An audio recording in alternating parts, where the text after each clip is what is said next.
Sebanyak puluhan warga binaan pemasyarakatan WBP Rutan Sabang menerima vaksinasi COVID-19 pagi tadi. Sebelum penyuntikan, mereka tetap dilakukan screening kelayakan kesehatan oleh tim vaksinator dari TNI dan Dinas Kesehatan setempat.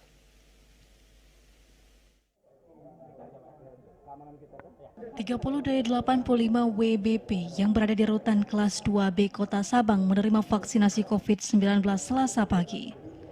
Sejumlah WBP terlihat antusias menjalani penyuntikan vaksin. Kepala Rutan Kota Sabang, M. Nasir mengungkapkan nantinya tidak hanya 30 orang WBP ini yang akan divaksin, namun seluruh WBP akan menerimanya. Namun tergantung screening oleh tim kesehatan dan ketersediaan stok vaksin.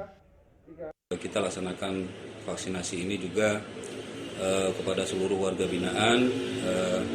Yang pertama untuk terhindar dari COVID ini, kemudian juga kita laksanakan kerjasama ini dengan pihak Kodim, Dinas Kesehatan, dan Angkatan Laut. Nasir menambahkan pihaknya hingga kini masih meniadakan besuk keluarga WBP ke Rutan.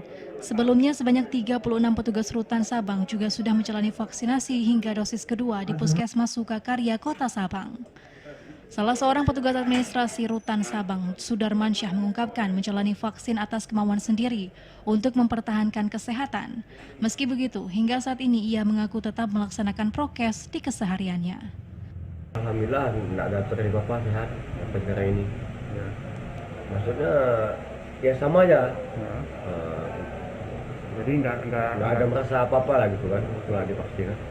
Tapi tetap masker, Pak ya? Ya.